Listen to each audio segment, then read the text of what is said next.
sobre la estructura de los dientes, y eso implica entender varios aspectos que nosotros hemos ido relacionando ya en el trayecto de lo que hemos ido aprendiendo en estos meses que estamos trabajando juntos. Entonces, esta clase tiene que ver primero con entender lo que es el esmalte y la dentina, por supuesto en un resumen bastante concreto, porque entiendo que la mayoría de ustedes ha llevado esmalte y dentina ya en criterios bastante avanzados, ¿no es cierto?, en histología, en embriología, en bioquímica, y por lo tanto, a partir de este tipo de temario, ustedes van a poder empezar a entrar a los aspectos clínicos que son relevantes en la odontología, pero con una base científica bastante importante respecto a lo que es el manejo de los propios materiales, sus propiedades, los beneficios que otorga y obviamente la influencia que estos tienen sobre la estructura dentaria. Entonces, un capítulo importante es la protección dentino-pulpar, ¿no es cierto?, que se realiza en la estructura del diente y que tiene que ver con la utilización de materiales dentales, en este caso cementos, de los cuales nosotros vamos a ir estudiando la clasificación y las indicaciones clínicas que tienen que tener los cementos. Como estamos hablando de materiales que van a ser colocados sobre la estructura de los dientes, estos materiales forman capas que técnicamente para nosotros se denominan interfaces, ¿no es cierto? Y estas interfaces tienen que ser comprendidas y tienen que ser muy bien analizadas, estudiadas, entendidas perfectamente bien, porque a partir de ello nosotros vamos a tener la posibilidad de generar los protocolos y las indicaciones clínicas que hacen al uso de los materiales. Entonces, esto es todo un trayecto, un camino largo que ustedes están comenzando a ver y que en realidad yo había explicado a varios de los compañeros que este tema me parece importante porque además es un tema que es clínico y ustedes en este momento tienen muy poca experiencia clínica. Sé que varios encuentran que lo importante de hacer odontología es entrar a la parte clínica, pero por eso justamente este programa se va desarrollando en varios aspectos, ¿no es cierto? Varios aspectos que tienen que ver con justamente ir avanzando, ir entendiendo y ir barajando todas las tecnologías que existen. Esta clase es del cuarto capítulo, la primera clase, ¿no es cierto? Donde nosotros vamos a empezar a ver varios otros elementos. Primero, hemos visto en el primer segmento, ¿no es cierto?, todo lo que tiene que ver con materiales de laboratorio. Y varios de estos materiales de laboratorio son de uso clínico, pero ustedes han entendido ya lo que es el manejo de yesos, lo que es el manejo de acrílicos, el manejo de materiales de impresión, y por lo tanto, inclusive, la terminología aquí tiene que cambiar, porque ahora que vamos a empezar a ver cementos de uso odontológico, nosotros nos vamos a involucrar a usar materiales que tienen actividad biológica sobre la estructura dentaria. Entonces, sin lugar a dudas, pienso que una gran cantidad de personas visibilizan lo que es un cemento, ¿sí? Y muchos lo trabajan tan mecánicamente que para ellos el cemento se queda en un aspecto básico, que es colocar un material. Entonces, para nosotros, visibilizar esa punta del iceberg significaría entender que un cemento se mezcla y se coloca sobre el diente, ¿sí? Pero nosotros tenemos que, además de sospechar que por debajo de todo eso existe una otra historia que nosotros tenemos que comprender bien, entender bien, aplicando los conceptos que hemos visto previamente, por ejemplo, el concepto de biocompatibilidad, ¿no es cierto? Porque todos los materiales tienen que cumplir algunos criterios de biocompatibilidad. En este caso, un material dental que tiene que reemplazar estructura perdida de la pieza dentaria, tiene además que comprometerse a mantener la vitalidad del diente. Hoy por hoy, las tendencias actuales nos llevan por el camino de tener que respetar esa vitalidad pulpar que le hemos ido hablando permanentemente. Entonces, entender bien la biocompatibilidad de los productos dentales y el concepto de biocompatibilidad que tienen que repasar, ¿no es cierto?, nos lleva a entender el por qué nosotros tenemos que hablar necesariamente de esa protección dentino-pulpar, la protección al órgano fundamental de la pieza dentaria, que es la pulpa, porque es la parte vital del diente, la que además cumple varias funciones y que le va a dar, obviamente, las características de funcionamiento que tiene la pieza dentaria. Entonces, una pieza dentaria para nosotros tiene muchas características y muchas capas que podemos nosotros tener que comprender. Y la protección dentino-pulpar, entonces, involucra una serie de maniobras y de sustancias que se utilizan sobre el diente, en este caso materiales que nosotros utilizamos para preparar y restaurar piezas que han tenido una preparación cavitaria, ¿no es cierto?, que tienen el objetivo fundamental de proteger constantemente la vitalidad del órgano pulpar. Esa protección constante del órgano pulpar es uno de los aspectos fundamentales en la selección de los biomateriales empleados. Esto quiere decir que nosotros tenemos que conocer las propiedades de todos los materiales para que se nos permita lograr, ¿no es cierto?, los objetivos de lograr una restauración que dure en el tiempo y que mantenga la vitalidad pulpar. Entonces tenemos muchas alternativas de biomateriales, muchas alternativas de elementos químicos que vamos a colocar sobre el diente y lo que además va a generar la estrategia que nosotros tenemos que emplear para colocarlo sobre el diente. Por eso decía que ahora no es solamente un tema técnico, es un tema de concepto y de comprensión filosófica de lo que es el manejo de los tejidos dentarios. Cuesta mucho a veces aprender en profundidad la importancia de todos ellos y por lo tanto ustedes están invitados a repasar y a leer siempre artículos que puedan servirles a ustedes para poder entender cada vez mejor, ¿no es cierto?, la aplicación de todos estos productos que nosotros tenemos que ir empleando, utilizando, ir aprendiendo escalonadamente para obtener la precisión que necesitamos para trabajar.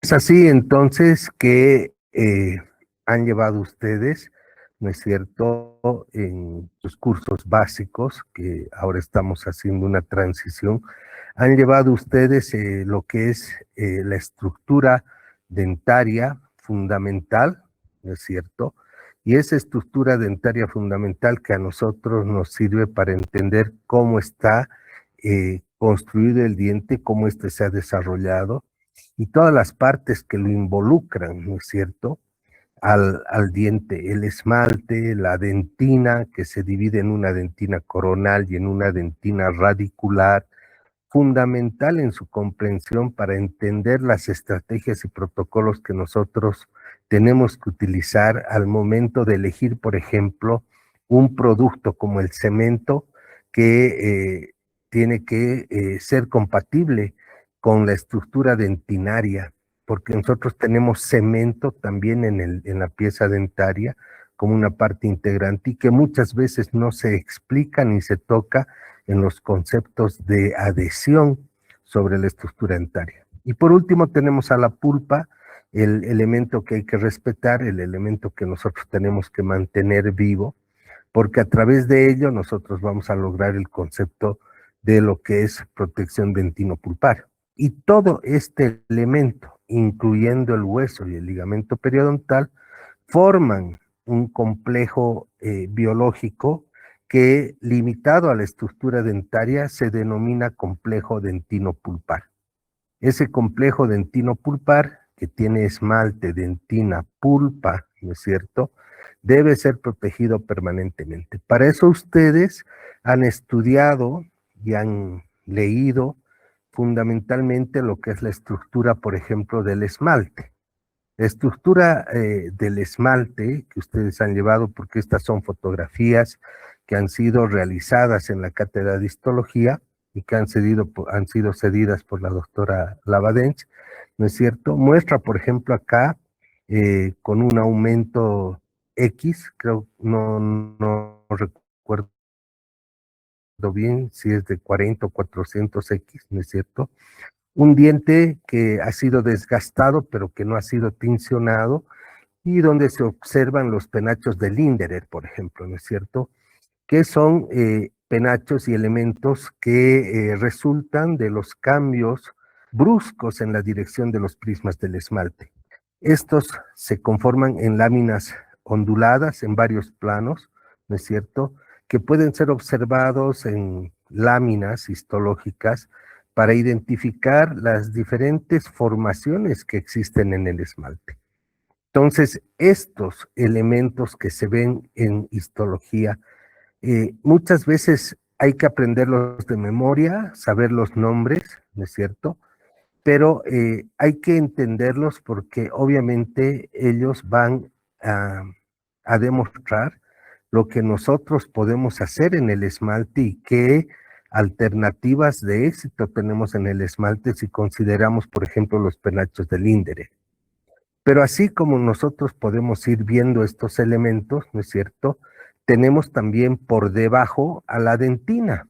Y la dentina, ¿no es cierto?, muestra, por ejemplo, aquí las líneas de imbricación de von Ebner, ¿no es cierto?, que son bandas continuas que se disponen perpendicularmente a los túbulos dentinarios. Entonces ustedes pueden ver estas fotografías, estas imágenes, ¿no es cierto?, donde vemos la estructura dentinaria ya de manera muy íntima para que nosotros podamos entender que las estructuras no son completamente homogéneas, que a pesar de que tienen un orden, ¿no es cierto?, íntimamente cuando nosotros nos vamos a ir a encontrar con tejidos más profundos,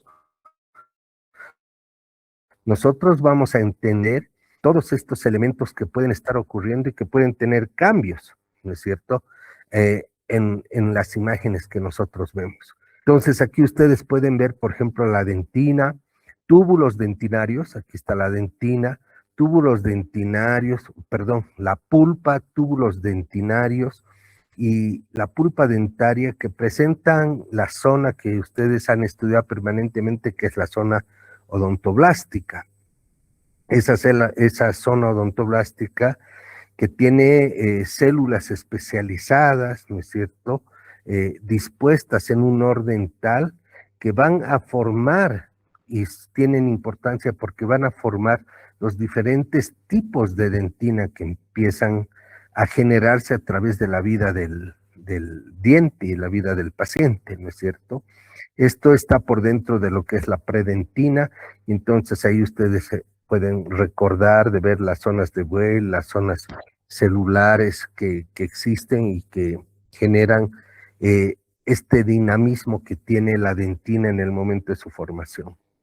Hasta ahí uno puede entender que el túbulo dentinario, que aquí está diagramado, ¿no es cierto?, y que está directamente conectado a la pulpa, tiene una conexión hacia el exterior, que no es el exterior, por supuesto, es una conexión que tiene que ver con el esmalte, pero que nosotros no atendemos básicamente esto cuando está en un estado normal.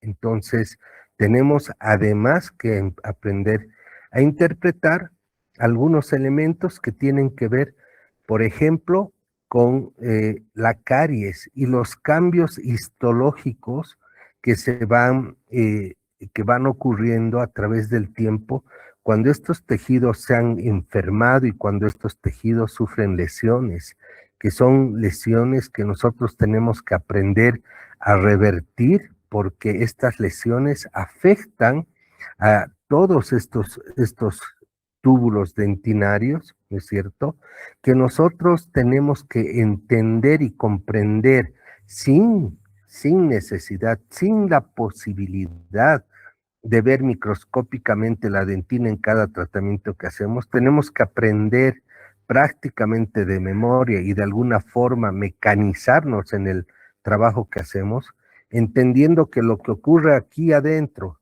¿no es cierto?, en una lesión cariosa, es sumamente importante porque genera cambios histológicos y cambios químicos, bioquímicos, que nosotros tenemos que comprender y conocer bien para aplicar materiales que permitan mantener la vitalidad pulpar. Entonces, cuando nosotros ya hemos logrado entender esas condiciones que ocurren, por ejemplo, en esta fotografía donde hay una lesión cariosa que está apenas a 2 milímetros de la pulpa, entendamos que 2 milímetros es un espacio extremadamente pequeño, ¿no es cierto?, que ya para nosotros genera un elemento de riesgo y por lo tanto nosotros tenemos que empezar a comprender lo que estas lesiones pueden significar en la estructura dentaria cuando los dientes van perdiendo parte de su composición debido a estas lesiones de caries en los dientes. Entonces ustedes van a ver ahí, por ejemplo, qué es lo que ocurre cuando hay una lesión de caries, que puede ser una lesión crónica, y esta lesión crónica va a empezar a formar diferente tipo de tejido. Entonces aquí voy a tener una dentina reaccional, ¿no es cierto? Una dentina donde nosotros hemos visto que esta capa de células empieza a reaccionar y se empieza a defender a fin de que el organismo defienda la vitalidad de la pulpa y pueda formar una dentina esclerótica que prácticamente se mineralice y selle el paso de bacterias, por ejemplo, hacia la pulpa dentaria. Esta dentina esclerótica entonces se ha de formar por un estímulo de cambios químicos que ocurren en la dentina y que obviamente hay que entenderlos bien porque son la base fundamental para saber qué es lo que voy a hacer, cómo voy a tratar al diente, a la pieza dentaria y qué materiales yo voy a colocar. Entonces ahí tengo que entender que se van a formar dos tipos de dentina, ¿no es cierto? Una dentina infectada, que es una capa externa, que por ejemplo está en la caries y que está llena de bacterias, y una dentina afectada, que es una capa interna, ¿no es cierto?, que tiene características de ser una dentina turbia y en su profundidad más transparente, subtransparente, que tiene cristales y gránulos, ¿no es cierto?, hasta llegar a encontrar una dentina normal. ¿Por qué esta fotografía es importante? Porque muestra que una lesión de caries no tiene una dentina infectada en todo el trayecto o en todo el volumen de lo que es la lesión cariosa, sino que aquí existen ya algunos elementos en la lesión cariosa, ¿no es cierto?, que a nosotros nos permiten racionalizar sobre esa lesión cariosa la extensión y la ubicación que ésta pueda tener en la pieza dentaria. De acuerdo a su extensión y a esa ubicación, yo tendré que analizar y hacer protocolos absolutamente diferentes, porque la profundidad demanda que yo actúe con diferentes tipos de criterios, porque esa profundidad, que puede ser superficial, media o profunda, ha de determinar las estrategias que yo voy a tener que aplicar antes de que esto genere una afectación a la pulpa, ¿no es cierto? Y entender, por eso el diagnóstico de que esta afectación a la pulpa sea positiva o negativa, justamente va a demandar que yo tome decisiones de tratamiento en base, obviamente, a la utilización de productos y de materiales que se colocan sobre este tipo de dentina que ha sido afectada.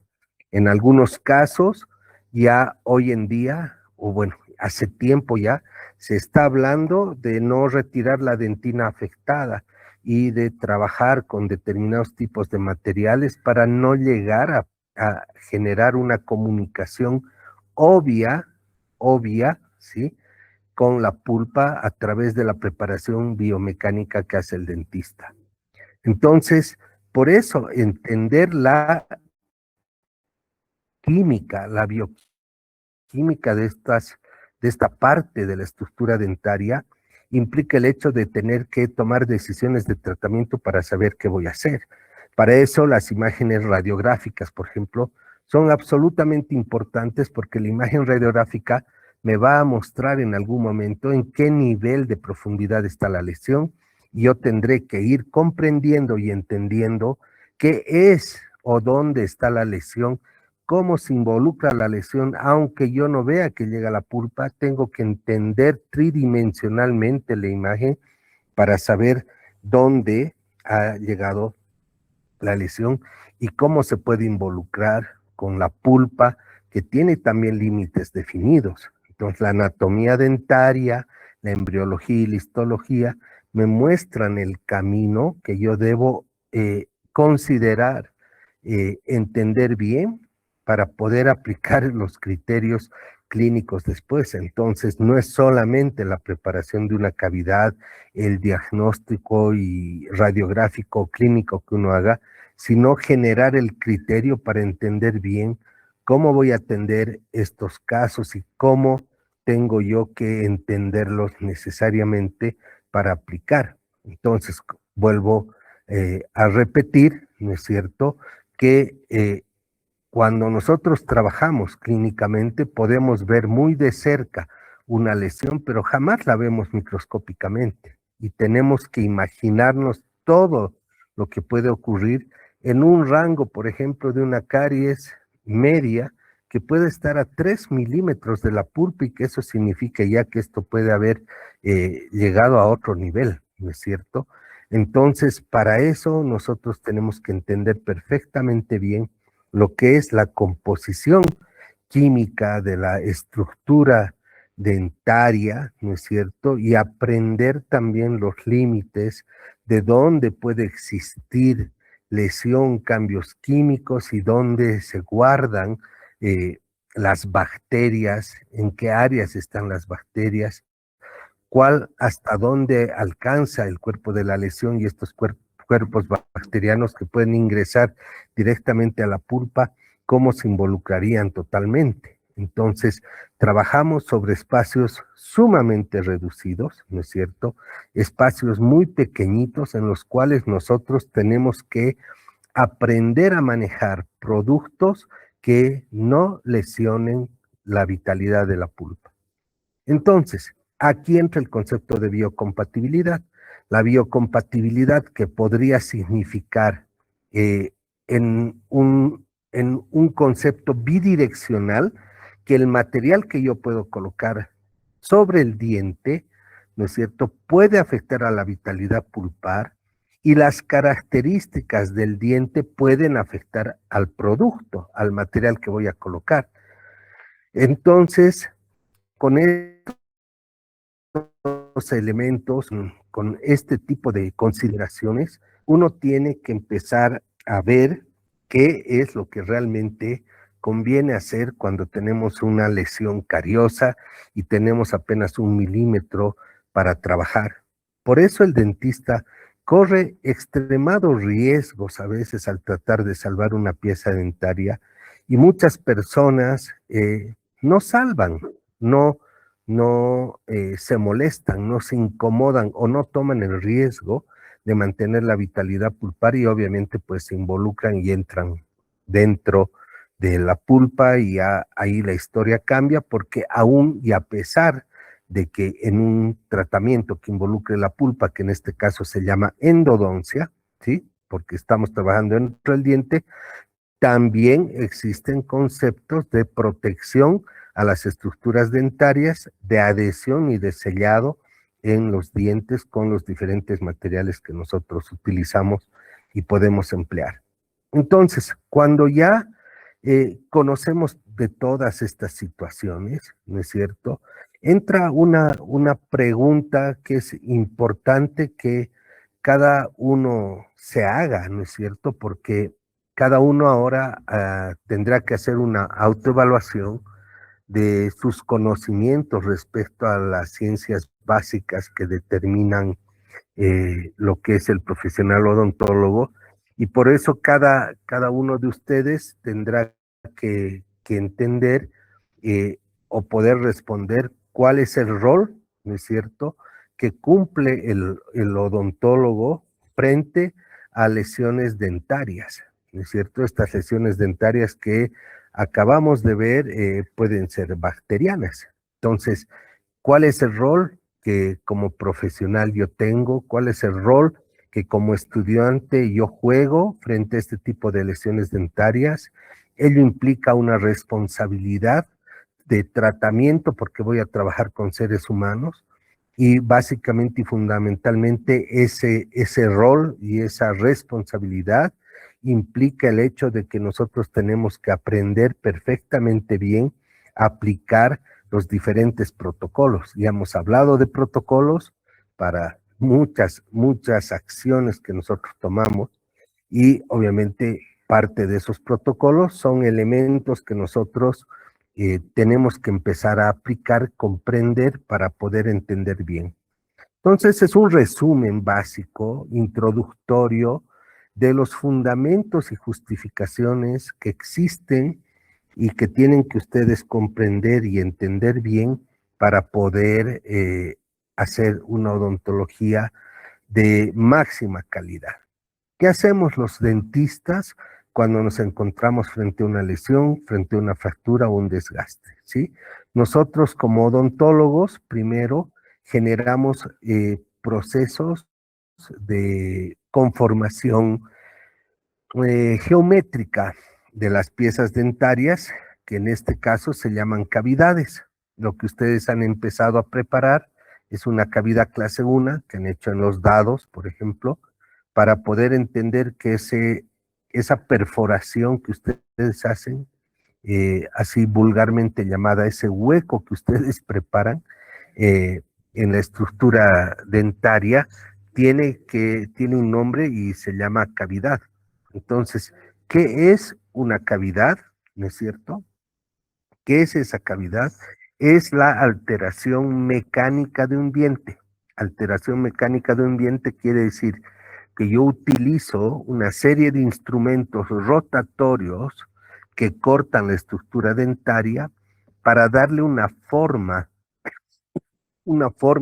al diente que ha sido lesionado por bacterias, en este caso la caries, o por traumas, fracturas, golpes, etcétera, pero que de alguna manera alteran en la forma del diente, ¿no es cierto? Y obviamente tengo yo que hacer eh, la reposición de la estructura perdida con diferentes materiales que me permitan restablecer la forma, la función, la estética adecuada en cada diente que yo voy a atender, que voy a tratar como odontólogo. Entonces, ya desde ahora nosotros sabemos que en principio, por ejemplo, establecer los parámetros de una cavidad y de lo que significa preparar una estructura dentaria implica el hecho de que yo me voy a encontrar con diferentes tipos de tejidos según vaya profundizando. El esmalte tendrá límites, ¿no es cierto? Dirección y tendrá formas en las que yo lo voy a cortar, así como a la dentina que estará desgastada y preparada de acuerdo a la demanda de tejido patológico que tenga o de acuerdo a la demanda de necesidades biomecánicas que tenga para restaurar la pieza dentaria. Entonces no es tan simple como simplemente hacer una cavidad, hacer un huequito en la estructura dentaria y con eso quedarnos tranquilos.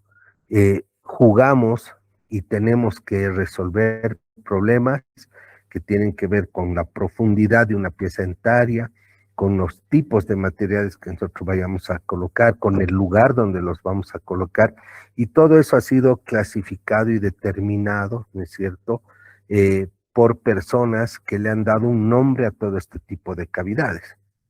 Este caso que ustedes están viendo es un corte de una cavidad clase 1, ¿no es cierto? Esa cavidad clase 1 que en este caso nosotros estamos tomando como ejemplo en las clases prácticas de tratar de lograr una cavidad que tenga, ¿sí?, condiciones de expulsividad, que se expulse, o sea, que sea el margen cabo superficial, o sea, la parte más alta de la cavidad sea más ancha que la base, ¿no es cierto?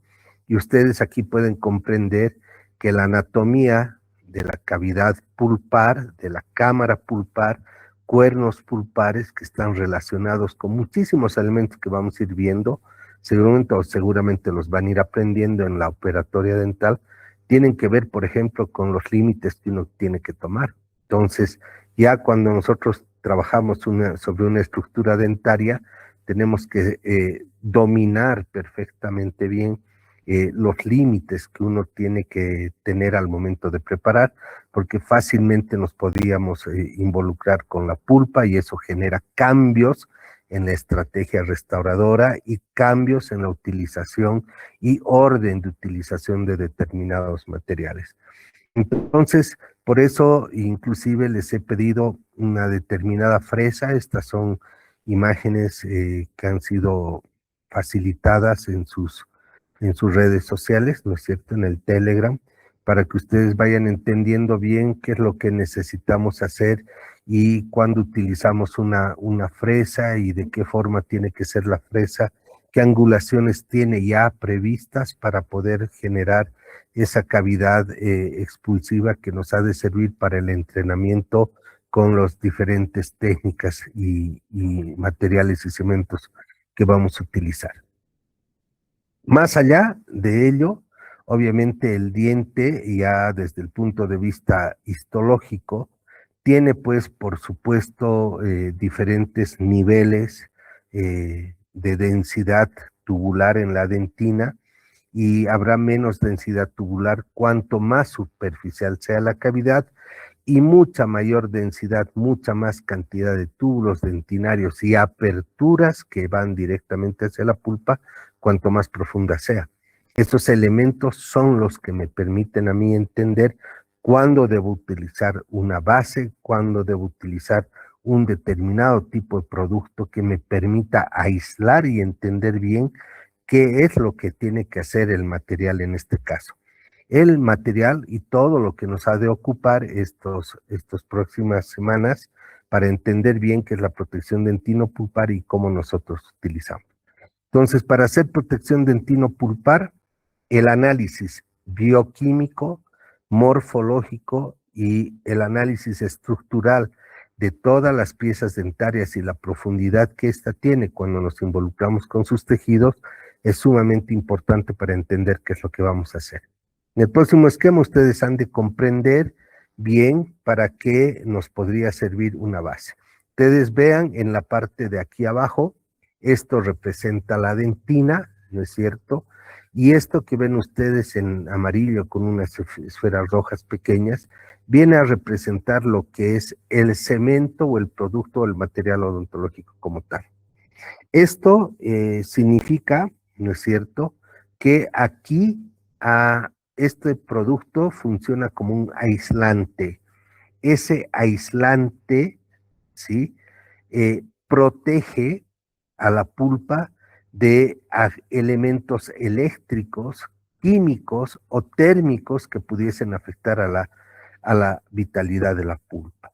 Eléctricos, cuando tenemos materiales de restauración metálicos que van a directamente involucrarse con la pulpa a través de corrientes galvánicas que se generan, ¿no es cierto?, o la transmisión de temperatura o electricidad, de la cual son muy parte los elementos metálicos, ¿no es cierto?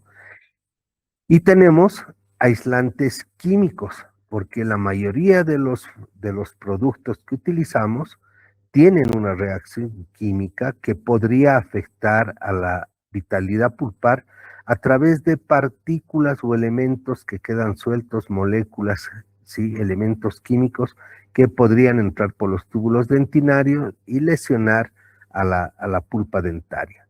Por eso es que cuando nosotros utilicemos un material, estos materiales van a ser utilizados en diferentes aspectos. Primero, vamos a usar algunos materiales como liners o forros cavitarios, ¿no es cierto?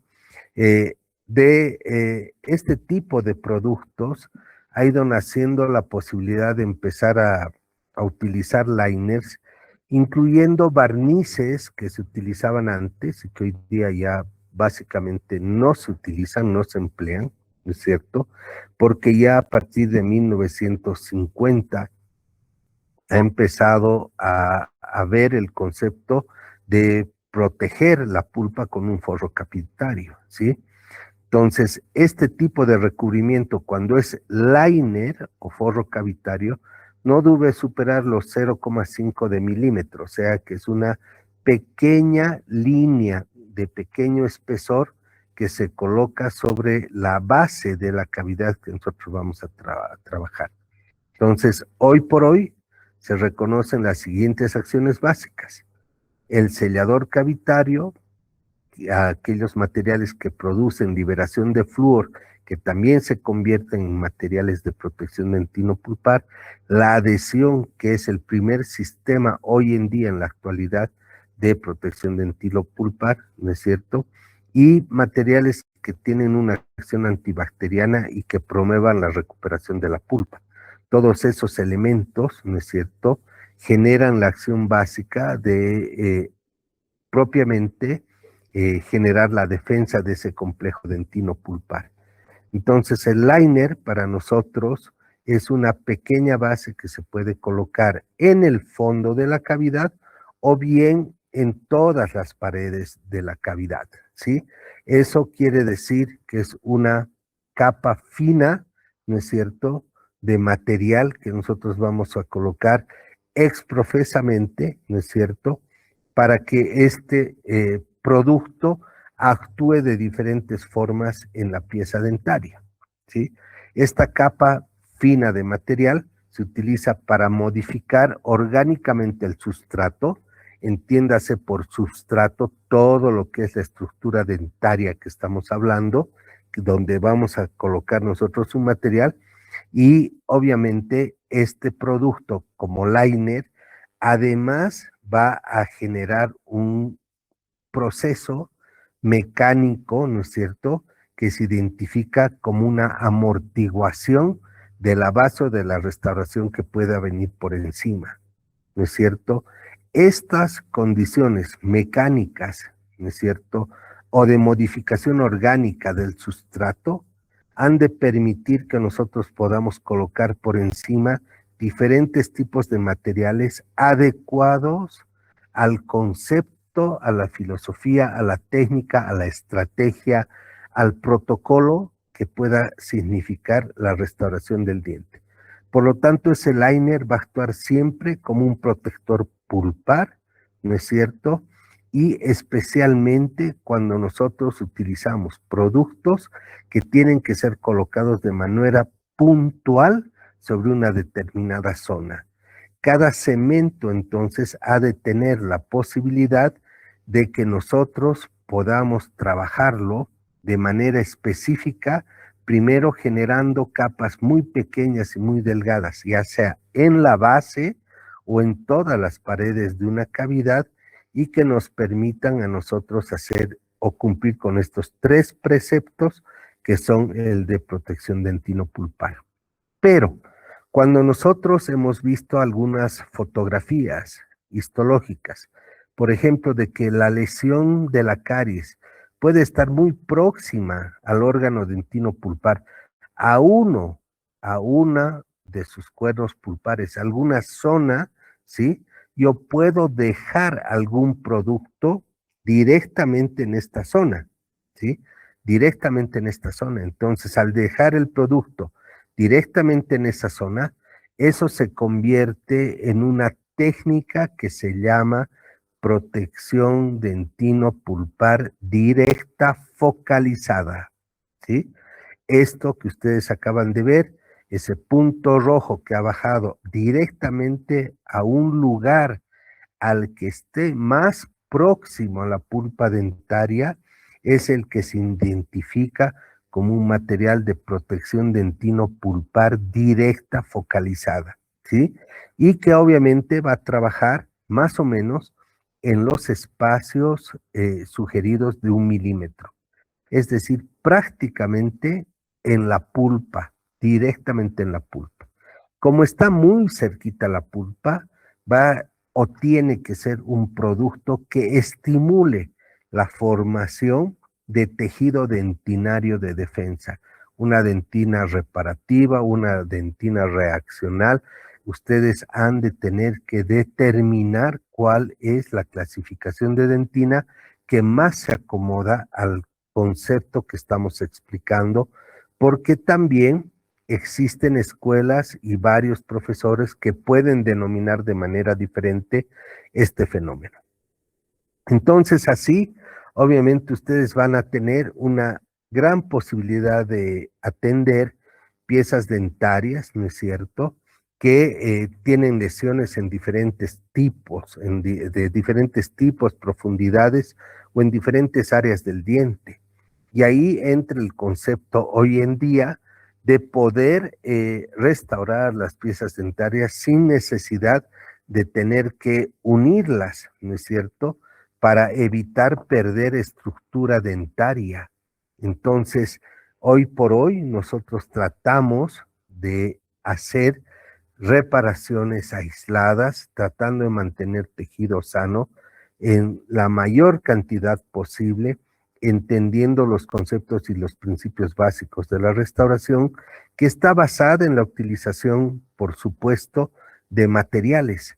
Estos materiales que tienen que cumplir con reemplazar tejido perdido, en este caso la dentina y el esmalte, que se reemplazan a través de cementos o de materiales de restauración y que han de permitir que nosotros podamos trabajar correctamente. No se olviden que la protección dentino-pulpar focalizada se debe siempre utilizar en zonas específicas de la estructura dentaria. Independientemente de lo que cada profesional piense, hay materiales que hoy por hoy, siendo muy antiguos, no han dejado de tener la importancia necesaria para poder activar estas zonas que son biológicamente muy inestables y que tenemos nosotros que saber controlar. Por eso es esta clase, que más o menos menciona las conductas diferentes que podemos tener respecto a diferentes tipos de o fenómenos o tipos de lesiones a los cuales nos tengamos que enfrentar. Entonces, si se ha entendido lo que es un liner es o una capa muy delgada o un elemento específicamente colocado en un punto de la lesión donde estemos trabajando. Lo otro es una base, ¿no es cierto? Y la base es un material y un producto que se coloca en la estructura del diente, ¿no es cierto?, también y exprofesamente para proteger a la pieza dentaria o a la pulpa dentaria de un agravio eléctrico, mecánico, químico o biológico hacia la pulpa dentaria. Lo que hemos mencionado, que es el fundamento de la utilización de bases, ¿no es cierto?, y de materiales. Entonces hemos dicho también que estos materiales pueden ser colocados sobre esa línea, que es el liner, esa línea, y obviamente tendrán que tener un grosor especial. Y si tiene un grosor especial, este liner, que ya actúa como un elemento amortiguador de la restauración final, la base, por supuesto, que le va a otorgar elementos de resistencia para que el material de restauración no se involucre mecánicamente con la pulpa, es decir, no ceda este techo de la cámara pulpar y eso genere algún tipo de lesión. Por lo tanto, Una base es también un refuerzo estructural cuando tenemos piezas dentarias con lesiones amplias. Eso implica que necesariamente deba entender qué materiales tienen la finalidad de ser una base, porque de acuerdo a su composición química, de acuerdo a la estructura química y a la forma de reacción química de los materiales, los y las técnicas se modifican y varían para poder entender bien esta condición de trabajar. Entonces no se olviden siempre que cuando nosotros tengamos un espesor muy delgado entre la cavidad y la pulpa, la protección pulpar, ¿sí? Comienza con proteger las áreas más cercanas a la pulpa, aquellas que tienen 1 milímetro, colocar ahí una protección pulpar focalizada, que eso actúa como un liner, por encima colocar una base y una base siempre tendrá que ser mayor al milímetro. Por lo tanto, esa base puede ser de 2, 3 milímetros de acuerdo a las necesidades que cada uno de ustedes puede encontrar en cada pieza que tiene que atender, en cada pieza que tiene que reconstruir y tratar. Todos estos elementos ustedes los van a entender mejor cuando ya en la técnica y la táctica de operatoria dental ustedes comprendan la utilización de esas bases para colocar materiales de restauración final que también pueden ser de varios tipos. Entonces, por eso es muy importante entender todos estos elementos, ¿no es cierto?, porque a través de la utilización de bases vienen las técnicas de restauración y esas técnicas de restauración nos llevan muchas veces a tener múltiples capas de materiales que nosotros utilizamos, ¿no es cierto? Y por eso nosotros tenemos que entender bien cómo lo vamos a atender al diente, ¿no? Y qué cosas le voy a poner al diente. Aquí ven ustedes un diente con un corte, ¿no es cierto? Donde ustedes pueden ver un determinado tipo de material. Esto es un cono de gutapecha en un tratamiento de conducto. Aquí está vacío, aquí hay un cemento. Esto es un material que podría ser amalgama, que han hecho para reconstruir el muñón. Aquí no hay tratamiento de conductos, o si hubo, este tratamiento de conductos ha fracasado y por lo tanto, en mis pequeñas áreas que están expuestas, como esta de acá, aquí hay invasión bacteriana y esto empieza a generar problemas dentro de la raíz. Entonces, por eso es importante que cada uno de nosotros comprenda bien la utilidad de los productos que van a aprender, la utilidad de los diferentes materiales dentales, porque eso es la base para que ustedes tomen decisiones de tratamiento. Por lo tanto, materiales dentales hoy por hoy no implica el hecho de conocer cómo se mezcla, la técnica de mezcla, que es algo que lo pueden hacer en 5 minutos, entender bien. El fundamento de esto es entender cuándo, cómo, por qué y cómo se colocan estos materiales. El cuándo es fundamental, el cómo y se trabajan es algo que lo van a aprender y hoy en día las empresas que producen materiales dentales básicamente a nosotros nos facilitan la odontología porque los productos cada vez son más fáciles de colocar o de insertar a la cavidad.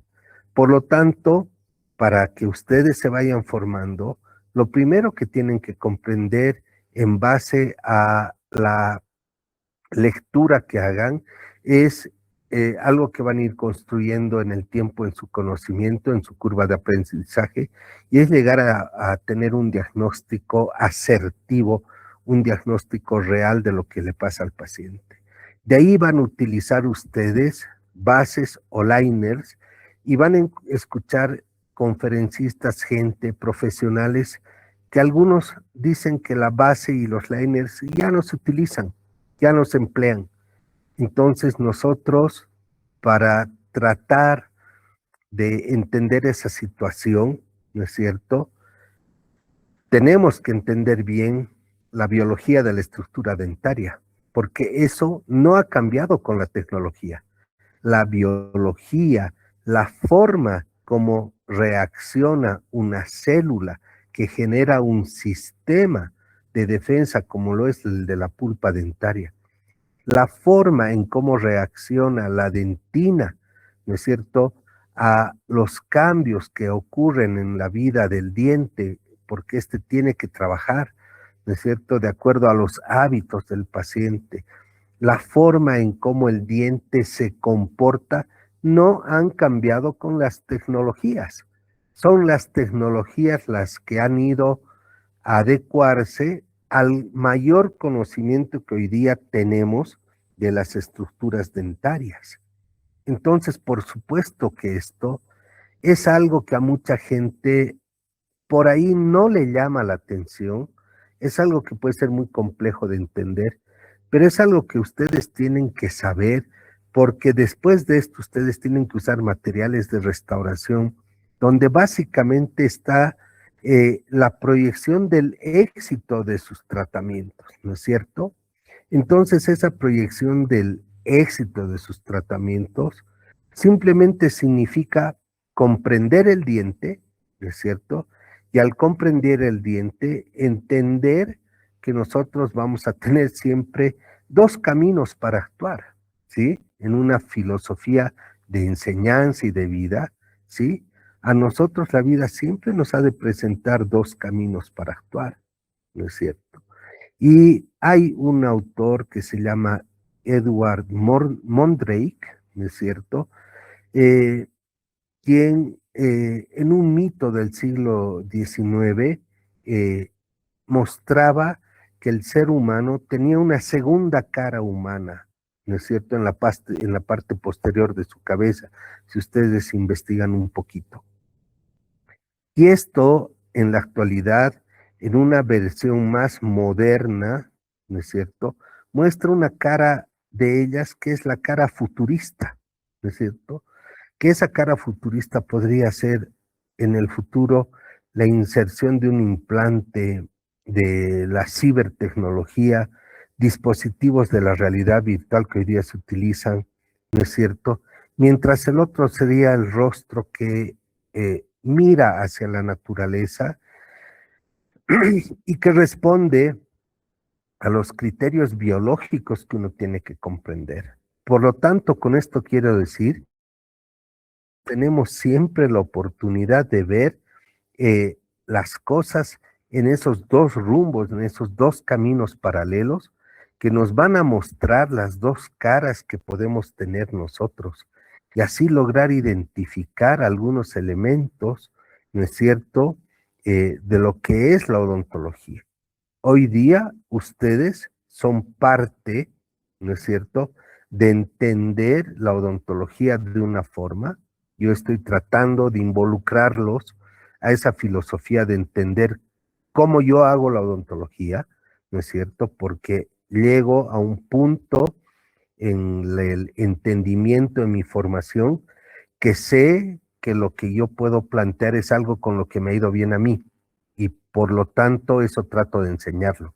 Los libros pueden tener muchas direcciones, por eso las personas que tienen la amabilidad de escuchar hoy día esta clase seguramente podrán entender una parte de la filosofía de lo que es la odontología, porque la odontología se basa en una odontología conservadora, ¿no es cierto?, que puede ser parte del pasado y que mucha gente puede criticar, pero es una odontología que en los últimos 200 años ha funcionado, es una odontología que hoy día es una odontología que se pelea con lo contemporáneo, porque lo contemporáneo quiere decir que yo puedo, ¿no es cierto?, hacer uso de las tecnologías que hoy día se están empleando con una visión conservadora o hacer uso de las tecnologías para que el futuro de lo que yo pueda hacer modifique mis actitudes, o sea, me genere tendencias a generar éxito y a generar buenos tratamientos. ¿Dónde se van a sentar ustedes? O sea, ¿cuál de estos elementos ustedes van a abordar. Aprender lo que era el pasado para poderlo aplicar en la forma contemporánea que tienen, porque va a seguir siendo contemporáneo hasta que ustedes salgan de la universidad como profesionales y de donde tienen que ver el camino del futuro, o sea, ¿qué les viene en el futuro? Van a tener que seguir utilizando liners bases, ¿qué dirá en el futuro? La mayor comprensión del diente, la utilización de elementos de inteligencia artificial, etcétera, que hoy por hoy para todos es un elemento fundamental de entender, ¿no es cierto? Entonces hay una odontología conservadora, hay una odontología contemporánea y una odontología del futuro, de las cuales las tres forman una tendencia, ¿no es cierto? Y esas tendencias obviamente tienen que ver, por ejemplo, con lo que van a escuchar ya muchísima gente hablando de odontología biomimética, de emular los tejidos dentarios, ¿no es cierto? Parámetros fundamentales que se basan en lo que hemos hablado de la preservación del tejido, pero con el componente de adherirnos con materiales a estos tejidos a efecto de preservar la mayor cantidad de piezas dentarias. Toda la vida ha ocurrido eso, ¿no es cierto? Entonces, el enfoque histológico, anatómico, hacer el análisis estructural, con una síntesis visual de comprender lo que está pasando, ¿no es cierto? A nosotros nos permite incorporar estos conceptos y estos conocimientos, fusionando la clínica con la técnica, ¿sí? Fusionando la histología, la embriología con la clínica que yo quiero ver. Y por eso es muy necesario en estos aspectos entender básicamente los sustratos sobre los cuales voy a trabajar. Si no entiendo los sustratos sobre los cuales voy a trabajar, para mí va a ser una acción mecánica de mezclar dos pastas, de mezclar un polvo con un líquido, que ya tienen definidas las composiciones que van a usarse, los tiempos que se toman y todo, y que eso realmente no reviste mayor dificultad para el odontólogo. La dificultad real está en la aplicación de esos productos y por supuesto algo que vamos a ver en este cuarto parcial, que es por supuesto la comprensión de esos sustratos para poder aplicar estos parámetros de protección dentino-pulpar y de cementos que estamos viendo. Entonces, el sustrato dentario es un sustrato que parte de un concepto embriológico histológico, ¿no es cierto? Y que tiene que ver muchísimo con los elementos que nosotros vamos a ir aprendiendo, repasando, comprendiendo, porque yo tengo entendido que estos elementos ya los han visto en el anterior año con el doctor Delgadillo, con profesores de histología, profesores de embriología, ¿no es cierto? Donde por supuesto a nosotros nos interesa entender hoy por hoy lo que son las características embriológicas, histológicas, anatómicas, topográficas, bioquímicas y clínicas de la estructura dentaria. Entonces tengo que empezar a ver con otros ojos, ¿sí? La formación de todos estos elementos que yo tengo necesidad de comprender en todos sus aspectos, en los más íntimos, aquellos relacionados a lo que yo puedo ver, aquellos relacionados a lo que íntimamente ocurre en la estructura dentaria, ¿no es cierto? Y cómo yo lo veo, ¿sí? Cómo veo desde la superficie hasta el fondo, cómo entiendo los límites que genera la naturaleza para entender que son tejidos dentarios los que tengo que aprender a reconstruir, a salvar, a restaurar, ¿no es cierto? Preservando, por supuesto, la vitalidad de la pulpa dentaria, que es el elemento noble de la pieza dentaria. Que eso ya se repite y es algo que siempre tenemos que ver. Por lo tanto, vamos a empezar eh, entendiendo algunas consideraciones clínicas, ¿no es cierto?, del tejido adamantino. Hubiese querido que esta clase sea presencial, porque a través de la presencialidad nosotros podríamos hacer un diagnóstico de lo que entienden por el esmalte, de lo que ustedes han ido viendo, pero principalmente para entender la relación con la odontología restauradora, de la cual es parte la utilización de cementos, ¿no es cierto? Y para saber y diagnosticar cuánto ustedes han logrado entender. Entonces, para ello es necesario, obviamente, entender qué es el esmalte, ¿no es cierto? Y el esmalte es una sustancia extracelular altamente mineralizada. El esmalte como tal no es un tejido, es una sustancia que es avascular, aneuronal y acelular. Es de alta mineralización y de extrema dureza. Eso quiere decir que el esmalte es una capa protectora básicamente constituida de minerales, ¿no es cierto?, que logran proteger a la estructura dentinaria que está por debajo de ese esmalte.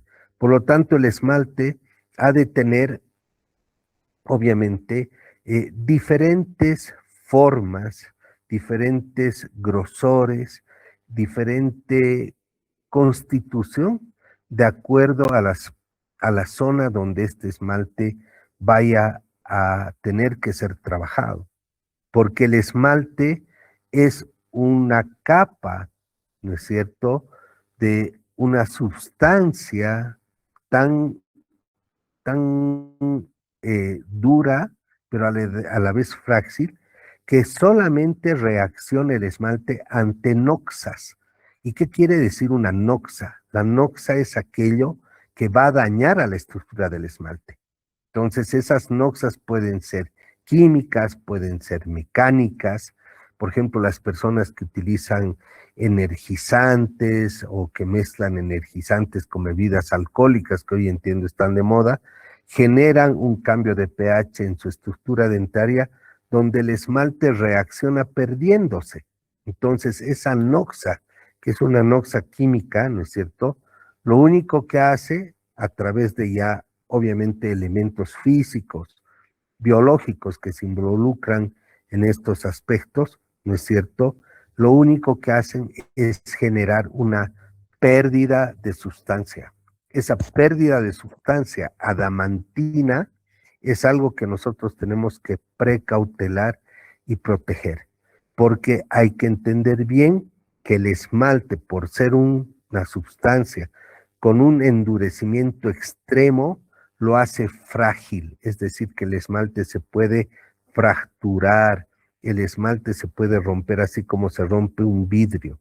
Y por lo tanto, a través de las consideraciones biológicas y mecánicas que el esmalte sufre a través del uso que nosotros le damos cuando está en nuestra boca, ¿no es cierto?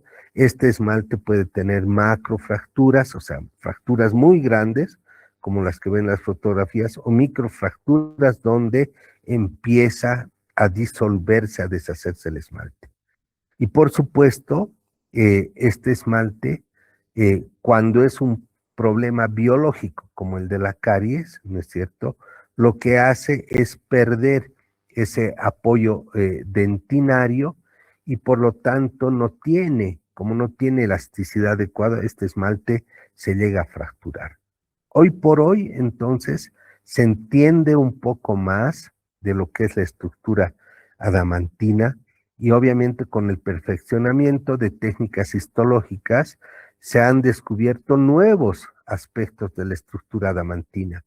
Entendiendo entre estos nuevos aspectos la relación histoquímica que tiene el esmalte como tal y los prismas de esmalte con toda la composición que estos tienen, el contenido de calcio, de fosfatos, radicales oxidrilos, fósforo y oxígeno, se forma como una estructura microcristalina, ¿sí? Y esta estructura microcristalina altamente mineralizada es básicamente algo que se puede ver como un vidrio y que está formado por prismas de esmalte. Un prisma es un elemento hexagonal que se va a formar, ¿no es cierto?, que forma las varillas adamantinas que ustedes pueden ver en la unión amelodentinaria. Esta es una fotografía de Claude Sieber, si ustedes lo pueden googlear. Claude Sieber es un técnico suizo, sí, suizo, que hace este tipo de fotografía haciendo cortes del diente y acomodando las luces para ver el cristal que se forma al tomar piezas dentarias naturales y el esmalte natural.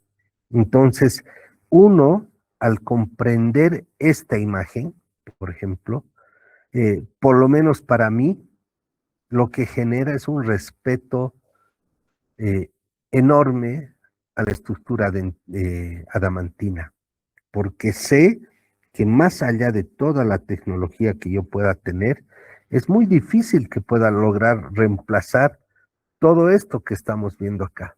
Muy difícil lograr reemplazar.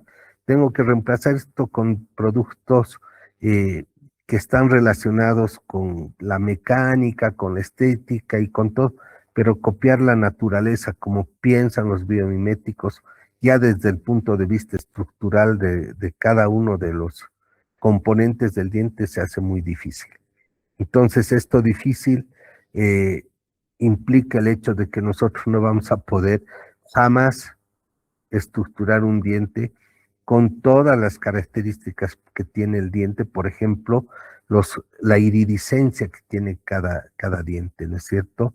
Todas estas capas que se forman en el diente natural y que cuando son analizadas con diferentes eh, efectos de luz, estos muestran capas y colores como el arco iris. Entonces aquí se ve que un diente tiene una gran cantidad de elementos cristalinos, ¿no es cierto? Cristaloides que se pueden analizar y que nosotros tenemos que lograr comprender. Por eso es que la estructura histológica del esmalte nos muestra normalmente una unidad estructural que compone al esmalte y que por ello nosotros podemos reconocer dos tipos de esmalte. Un esmalte prismático y un esmalte aprismático, ¿no es cierto? Como sustancia que está formada por esa unidad estructural básica que es el prisma del esmalte. Entonces, el esmalte aprismático tiene características específicas, ¿no es cierto? Es un material adamantino carente de prismas, ¿no es cierto? Que normalmente está en la superficie externa del esmalte prismático y que con la oclusión se va perdiendo después de que esto se erupciona. Puede llegar a tener un espesor de 30 micras y normalmente está en los dientes primarios en un 100%. En los dientes permanentes de adultos, este esmalte aprismático ocupa un 70% de la región cervical y por eso es que en la región cervical, algunos productos que se tienen que adherir a la estructura adamantina no es posible de realizar simplemente por la composición histológica de esa parte de la pieza dentaria, la región cervical, la región de fosas y fisuras, lo que se convierte en un inconveniente clínico.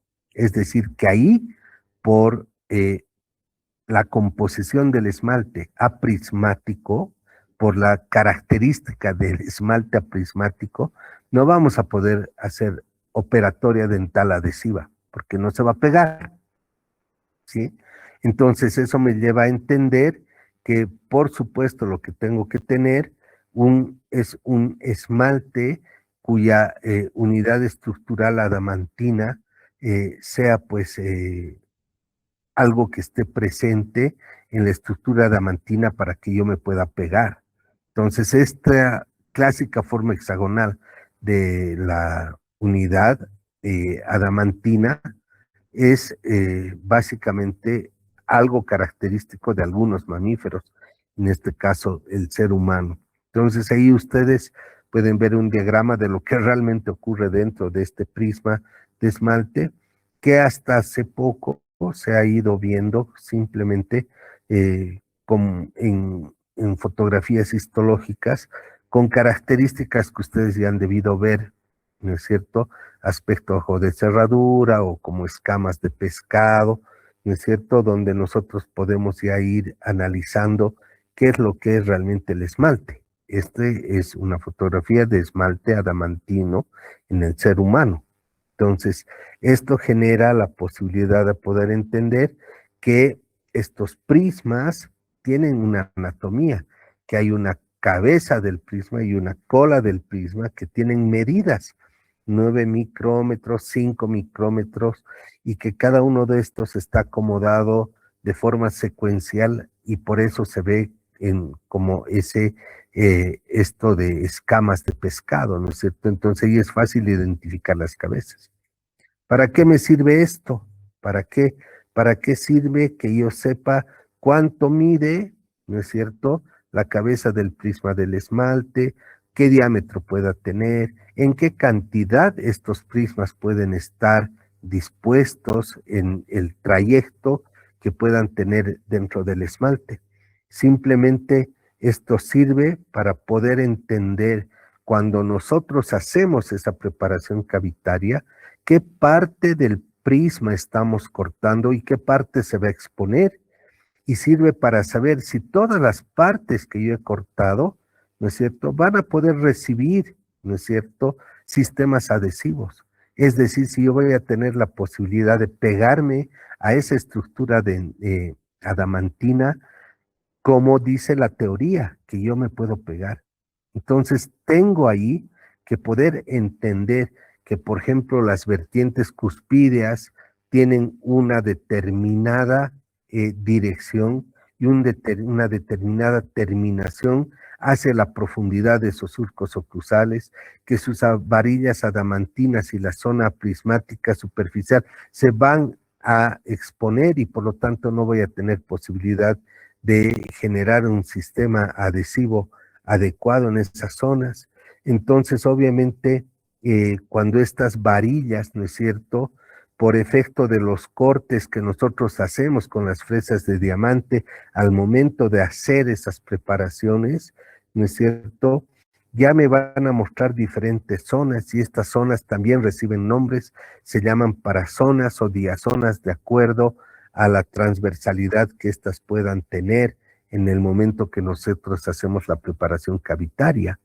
Entonces, todos estos aspectos que son histológicos en la pieza dentaria, ¿no es cierto?, generan patrones de trabajo que yo voy a tener que comprender bien, porque al poder ser identificados, ¿no es cierto?, estos elementos que van a formarse, las varillas y todo esto, obviamente me van a dar la indicación precisa de cómo tengo que hacer yo la preparación de las cavidades. Y eso es esencial para entender la preparación cavitaria. Y entender la preparación cavitaria significa no simplemente darle forma a la cavidad, sino saber dónde va a cortar uno, cuándo tengo que cortar, dónde voy a proteger y dónde voy a exponer ciertas áreas del esmalte para poder hacer, por ejemplo, la adhesión. Entonces, en el esmalte, ¿no es cierto?, la orientación de los prismas y esas varillas adamantinas pueden variar en cada sector o en cada parte de la corona que nosotros vamos a trabajar, sino que estas variaciones también pueden ocurrir en diferentes grupos de dientes, anteriores o posteriores. Entonces, ya antes, eh, hace más de 100 años, Greenberg Diman Black, que era considerado el padre de la operatoria dental, ya consideraba las varillas adamantinas, ¿no es cierto? Y él decía que éstas seguían una dirección perpendicular a la superficie externa del diente. Eso definitivamente ha generado la posibilidad de que Greenberg y Black, el padre de la operatoria dental, ¿no es cierto?, y padre de la odontología, genere pues esas imágenes de preparaciones totalmente geométricas, donde se analizaban y se veían ángulos, diedros, triedros que ya van a llevar en operatoria y que hoy por hoy básicamente han caído en desuso, porque ya se entiende diferente el manejo de los diferentes tejidos en la estructura del diente, ¿no es cierto? Entonces, obviamente, si ustedes se fijan, en la parte gingival, en la zona gingival de los dientes permanentes, estas varillas pueden tener una dirección horizontal diferentes a la parte oclusal que tienen verticalidad. Entonces, esos elementos cambian porque en estos lugares el corte que nosotros realizamos ha de generar un concepto diferente para que nosotros podamos entender qué es lo que hacemos en la estructura adamantina, ¿no es cierto? Y por eso el esmalte es fundamental para evitar tratamientos más longevos, que duren más tiempo, porque los materiales hoy en día se tienen que acomodar en, en, en el esmalte, en la estructura dentaria preparada.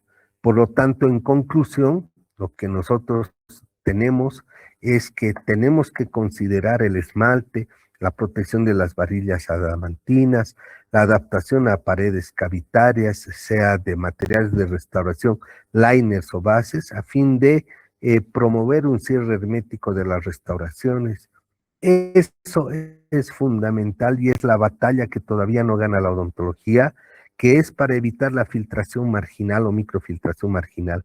Y por eso, cuando nosotros aplicamos protocolos y procedimientos clínicos, por más modernos que sean, sin entender el substrato donde voy a trabajar y donde voy a colocar, no voy a tener éxito en mis restauraciones, porque se me van a abrir, porque no voy a generar ese cierre hermético, porque no voy a tener una buena adaptación en las paredes, porque los conceptos de biocompatibilidad del material con el diente pueden funcionar, pero a veces el diente trabaja contra el material y eso hace que existan cambios y por eso esos cambios son importantes de entender. Cambios que no solamente ocurren con la dentina, sino cambios que ocurren, perdón, no solamente ocurren cambios con el esmalte, sino que son más profundos y más evidentes cuando se habla de dentina. Y esa es la última parte de la que doy, donde vamos a tocar dentina, dando en esencia un descanso de 5 minutos para que tomen algo, se abriguen, tomen un cafecito, alguna cosa así, y podamos entrar ya a ver algo de lo que es la dentina. En 5 minutos volvemos.